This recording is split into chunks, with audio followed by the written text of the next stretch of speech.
kehidupan kita, peningkatan kualitas mental kita, peningkatan cara kita merespon kejadian-kejadian yang terjadi di hidup kita, teman.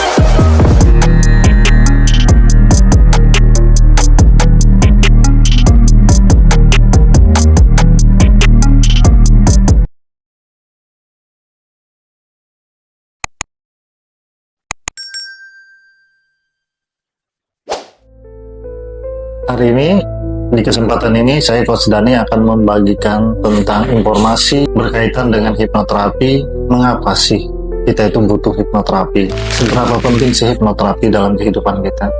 Mungkin teman-teman juga bertanya seperti itu, aku ke hipnoterapi itu alasannya apa gitu ya? Kenapa gitu? Nah, jadi gini teman-teman, dalam pikiran manusia itu terbagi menjadi dua. Pikiran sadar dan pikiran bawah sadar. Pikiran sadar itu berfungsi untuk menganalisa, mempertimbangkan sesuatu, memfilter dan memutuskan sesuatu. Sedangkan pikiran bawah sadar itu, dia ada value, ada keyakinan, ada data tentang emosi, data-data tentang perilaku kehidupan yang kita rekam, kita dengar, kita rasakan selama ini, dan lain-lainnya teman-teman. Banyak banget hal-hal yang ada di tataran pikiran bawah sadar kita yang bisa kita gunakan baik untuk peningkatan produktivitas kita, peningkatan kehidupan kita, peningkatan kualitas mental kita, peningkatan cara kita merespon kejadian-kejadian yang terjadi di hidup kita. Banyak orang kesulitan mengakses pikiran bawah sadarnya, kesulitan memprogram pikiran bawah sadarnya. Misalnya, tanpa terasa sebenarnya kita itu hidup terus-menerus diprogram oleh lingkungan kita. Kita diprogram oleh apa yang kita tonton, apa yang kita dengar, apa yang kita rasakan. Bahkan ada yang mengatakan, kita sering berbicara dengan diri kita itu sampai kurang lebih 6.000 kata ya sehari. Kurang lebih begitu ya. Bahkan lebih, yang setahu saya seperti itu. Silahkan cek nanti ya. Kebayang nggak kalau kata-kata yang muncul itu justru kata-kata yang negatif? Sehingga dia akan menjadi program. Kalau pada sebuah komputer, kalau program itu benar-benar sudah terjadi dan merekat kuat, maka apa yang tertampilkan dalam kehidupan? Tentu apa yang dijalankan oleh program tadi. Kalau ternyata program yang kita jalankan itu adalah program-program yang juga justru tidak menguntungkan kita, berakibat kepada fisik, mental kita, dan kehidupan kita justru menjadi mental block kita, tentunya cara satu-satunya yang paling penting, cara paling efektif, yaitu dengan kita mengunjungi pikiran bawah sadar kita. Dan menurut penelitian, pikiran bawah sadar kita itu hanya bisa dimasuki saat kita berada di gelombang theta. Jadi gelombang otak itu ada 4 teman-teman, beta, alpha, delta, dan delta. Nah, pada gelombang theta ini, otak manusia benar-benar bisa diakses menjadi satu fokus saja, sehingga dia bisa menerima sugesti-sugesti yang positif dan dieksplor.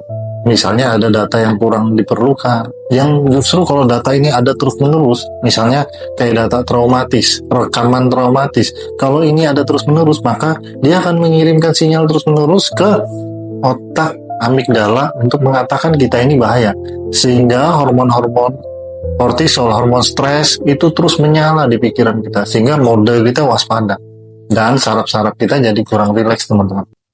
Itu hanya salah satu kasus ya, teman-teman. Masih banyak lagi kasus-kasus yang lain yang bisa dibantu melalui pemrograman pikiran dan perasaan serta tubuh melalui hipnoterapi, teman-teman. Jadi teman-teman bisa nilai sendiri seberapa penting dan bermanfaat hipnoterapi. Kadang-kadang seseorang juga kehilangan motivasi hidup. Seseorang memiliki mental block dalam melakukan hal ini dan hal itu. Ada banyak sekali orang yang misalnya saat berbicara di depan kamera seperti ini, atau berbicara di depan publik, itu gugup, berkeringat dingin, kakinya gemetaran, tiba-tiba kepalanya keliengan.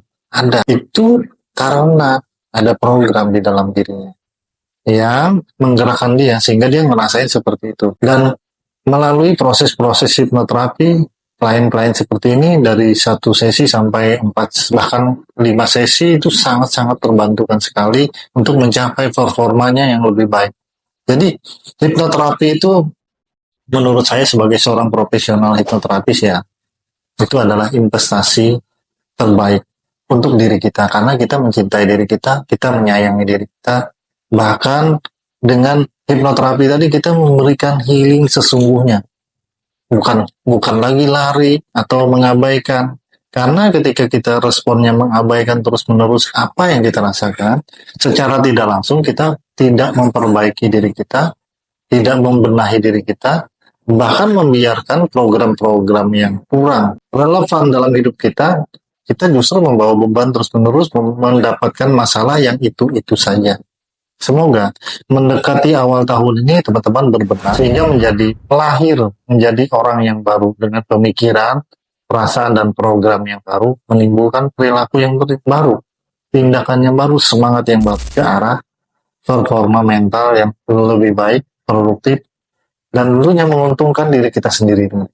Coba bayangkan seandainya teman-teman jauh lebih baik lagi 10 kali lipat dari sekarang, apa yang teman-teman bisa rasakan? Rasakan dulu feel kayak bagus. Kalau begitu teman-teman mulai sekarang tanamkan di pikirannya, aku bisa jadi yang terbaik, aku bisa menjadi versiku yang terbaik dengan memanfaatkan 90% kekuatan pikiran bawah sadar kita. Karena kalau kita hanya mengandalkan pikiran sadar kita, kita hanya bergerak di angka 10% saja, teman. So, buat teman-teman, jangan ragu lagi untuk meminta bantuan layanan hipnoterapi, karena yang datang ke hipnoterapi itu bukan hanya saja orang yang mengalami masalah, tapi orang yang mau meningkatkan kapasitas dirinya juga sangat butuh hipnoterapi. Jadi, seberapa penting sih hipnoterapi? Menurut saya, sangat penting sekali. Nggak tahu kalau menurut Anda semua atau teman-teman semua. Semoga kita sama satu pemikiran, karena kami tidak memaksakan pikiran kami ke orang lain. Biarlah teman-teman menilai juga dan mencari referensinya tentang hipnoterapi sendiri juga. Salam dari Scott. Ini jangan lupa di subscribe biar kami terus memberikan konten yang bermanfaat buat nonton kalian. Saya ucapkan terima kasih dan selamat. Salam sehat, salam hangat dari kami hipnoterapi.